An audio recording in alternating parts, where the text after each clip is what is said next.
he was never injury prone that much. Played 76 of 82 career games for the Bengals. He was on the field.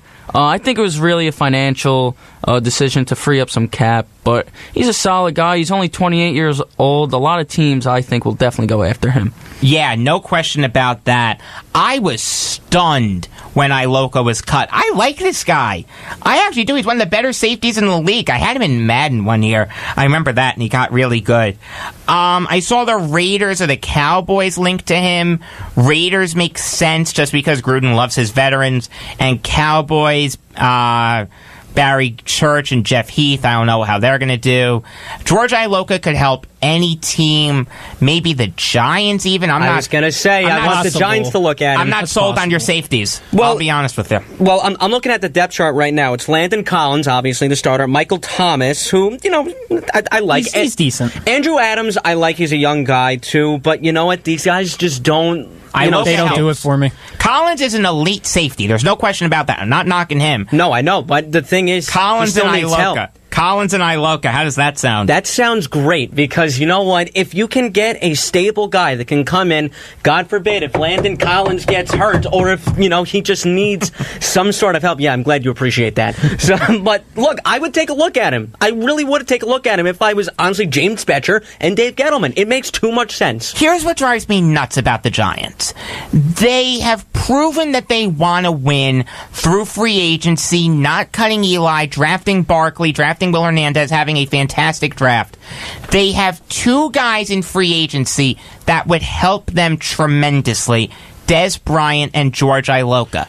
I know it's not just wave a magic wand and sign them, but why are you not making an all-out push for them? As a Giant fan, if I were you guys, that would drive me nuts. I see exactly where you're coming from. That's a good question. Honestly, that is a really good question. Des Bryant can help out this receiving core because, like the Browns, it's the same thing in New York. When you're the third option behind Odell and Sterling Shepard, that's a pretty good receiving core. And on top of that, you got a young up-and-coming tight end in Evan Ingram and a hopefully soon-to-be elite running back in Saquon Barkley. This offense, if you add Des Bryant and he can play to his full potential, the Giants' offense can be a juggernaut offense. You're absolutely right. Iloka, I really, really want them to take a long, hard look at him. Do I expect them to sign him? I mean, I would like to, because, I like him a lot. Landon Collins can only do so much. Obviously, he's not going to be out there for every play, even though he would want to be, but you still need the depth. And you can never have too much depth. And if he can help, I would jump on it. I really would. If I'm a general manager, I'm looking at both Dez and Iloka very, very hard. I mean, I'll tell you, as a Jet fan, they have their safeties in Adams and May, but J.J. Wilcox does not look good. Doug Middleton's coming off an injury. Terrence Brooks is pretty good. I like him. It wouldn't hurt him to bring Iloka in, see what he could do. I mean, it never hurts to have as many good players on the roster as you can get. If there's a fit for him, you'll worry about that later. They don't need to play right away. That's the thing. I don't think anyone would be stunned if Iloka or Bryant, whoever, ended up on the bench, especially with how late they're going to sign. You don't need to start these guys. That's what I think people are missing. They're looking for the ideal fit. The ideal fit is not going to come. I completely understand that. And Sam, this kind of goes to you. Is Iloka the kind of guy that is looking to play or is looking for the money, in your opinion? I think he's looking to play. And right now, he's been playing for 6 years. You can say he's a veteran, and he got a pretty good deal from the Bengals. So why not try and go to a contender? And I mean, if him and Des Bryant as well were to go to Giants, I think that would push them over the edge. I mean, I'll tell you, it would make me as a Jet fan really upset. It would make me as a Giant fan very happy. I'll be ecstatic. You're listening to Beyond the Game on the Voice of Nassau Community College, 90.3 WHPC. We are live twice a week, Tuesdays at 5 p.m. and Fridays at 3 p.m. I am Jacob Volk. Sitting across from me, Eric Fischetti, Matt Charkowick, and Sam Eisenberg.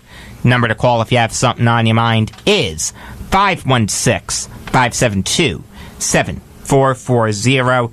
So the Lions cut Cornelius Washington, according to Pro Football Focus. Last year, he had a 62.8 overall grade, What do you think of him being cut? I think he was the odd man out, to be honest with you, so that's why I think he was being cut, because they just brought in Dexter McDougal, and they just brought back, I forgot his name, Sterling Moore? Former Jet Dexter McDougal, one of the Idzik 12. Oh, man. Oh, God. Man, so yeah, honestly... You're giving me PTSD, Eric. I didn't do it on purpose. I did not do it on purpose, but my bottom of the ninth could. I don't know. Oh, man. Yeah. I think I know your bottom of the ninth is going to be. You might be right. I think I'm reading your mind, and I think you're right. Okay. Yeah, especially with the PTSD. Yeah. Cornelius Washington is a good little player. He's not great. He's not horrible. It's a solid depth move for any team that brings him in. I do think he'll land on his feet. He is an underrated player. Believe it or not, I have seen him play a lot. So I do think he'll land on his feet, and he will help whatever team he ends up with. I don't know what team he's going to end up with, but I think that they will benefit from his presence.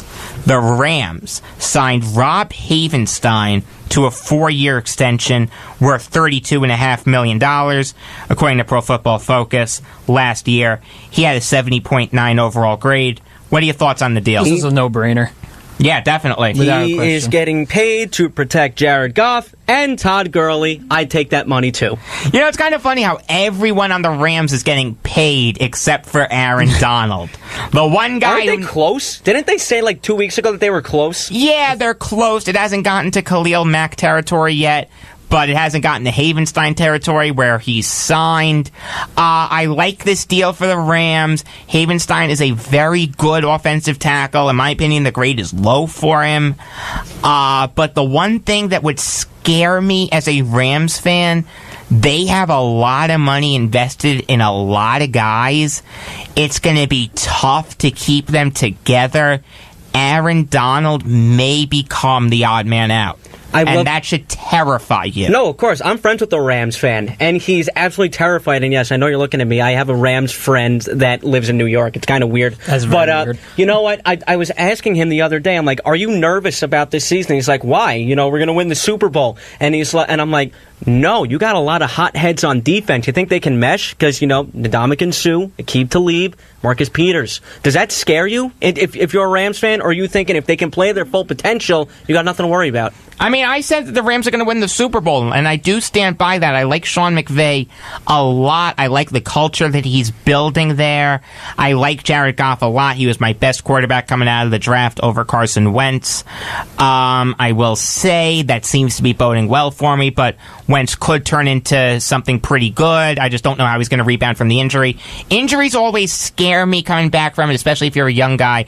It just scares me. I'm sorry for being a pessimist. I've just seen too many careers derailed by injuries. It makes or breaks a player. Yeah, there's no question about that. Especially in football. So the Titans extended Rashard Matthews through next year by adding an option to his deal worth $7.75 million.